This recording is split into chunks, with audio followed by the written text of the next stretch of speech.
en tout cas qu'on l'aide beaucoup plus à bien structurer son cours, à bien organiser son cours. Alors, la Canoprof, c'est un service qui permet de scénariser. C'est une scénarisation pédagogique. Bonjour Xavier Hennequin. Bonjour.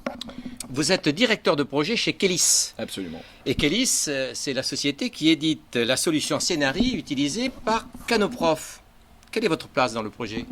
Alors notre place dans le projet est assez claire. En fait, on a répondu à un marché du réseau Canopé qui consistait à développer un outil qui permette de scénariser et de produire des ressources pour les enseignants. Alors moi je suis sûr que bon nombre d'enseignants découvrent ce qu'est Scénari.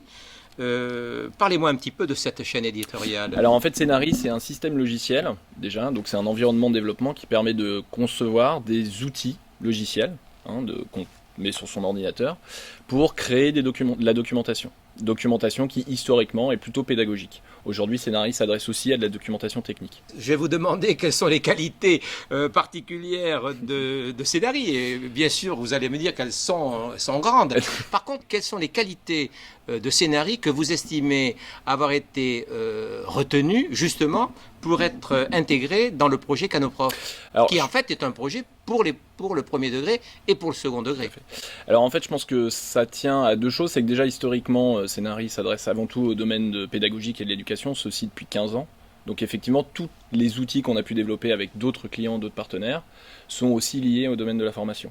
Donc on a une grosse expérience, une grosse expertise dans la formation, ce qui compte énormément quand on répond à ce genre de demande. C'est pas la première demande auquel on répond sur ce type de problématique. Ça, c'est la première chose. Et la deuxième chose, c'est qu'en fait, on a un outil très évolutif, c'est-à-dire qui est très souple, en fait, qu'on peut tourner dans tous les sens et qu'on peut adapter au métier. Ça, c'est assez fondamental. C'est-à-dire qu'il y a beaucoup d'outils, on vous impose un modèle universel et puis vous vous débrouillez avec dans votre contexte métier. Là, c'est exactement l'inverse. L'approche est totalement inverse. On essaye de faire des outils qui, justement, soient le plus possible adaptables à un métier donné. Là, en l'occurrence, celui d'enseignant dans le primaire et le secondaire. C'est un logiciel open source. Absolument. Alors, open source, derrière, il y a une association, l'association Scénari. Est-ce qu'elle est un acteur important du développement de Scénari ? Absolument. Aujourd'hui, l'association Scénari réunit effectivement beaucoup d'universités notamment, mais aussi des organismes publics. Le réseau Canopé pourrait en faire partie un jour, d'ailleurs c'est pas le cas aujourd'hui, mais pourrait adhérer un jour. Et effectivement aujourd'hui c'est vraiment pour nous en tant qu'éditeurs du logiciel, c'est la voix de la communauté, c'est-à-dire c'est eux qui vont nous remonter toutes les demandes, tous les besoins, etc. Et c'est ça qui fait la richesse pour moi de l'open source et du libre. C'est de justement s'appuyer sur cette richesse d'usage qu'on ne peut pas provoquer avec une licence propriétaire, puisque évidemment on se limite aux gens qui peuvent payer en gros. Là justement d'être beaucoup plus ouvert, ça nous permet d'avoir des retours, et quelque part l'association Scénari, d'un point de vue éditeur, évidemment ils font plein d'autres choses, mais de notre point de vue d'éditeur, nous apporte effectivement cette voix-là de la communauté en fait. Ce qui prouve qu'avec l'open source on peut gagner de l'argent ? Absolument. Oui, tout à fait. On peut gagner de l'argent. On peut gagner de l'argent, mais parlez-moi de vos clients. Qui sont-ils ? Alors les clients, on en a pas mal dans les organisations publiques. En ce moment, dans les gros projets, notamment au niveau éducatif, il y a l'AFPA par exemple.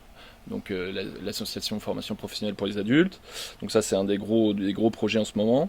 On a aussi dans un tout autre domaine, pour vous donner d'autres exemples d'organisation, on a l'AMF, l'autorité des marchés financiers par exemple. Bien sûr, oui, c'est voilà, qui est pour faire complètement autre chose, c'est de la documentation technique.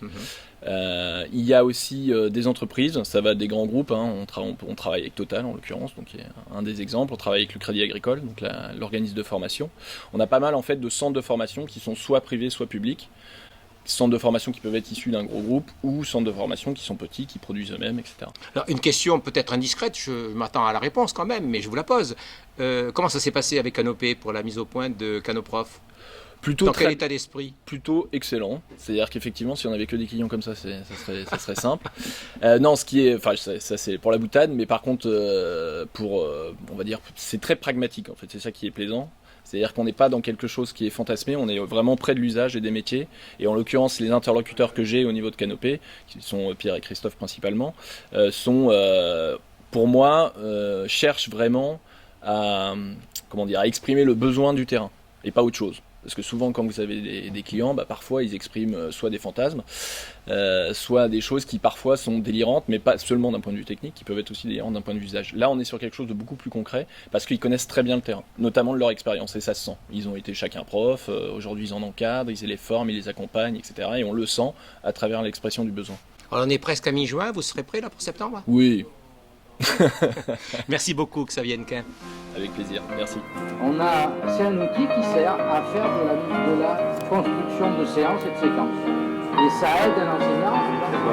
C'était un projet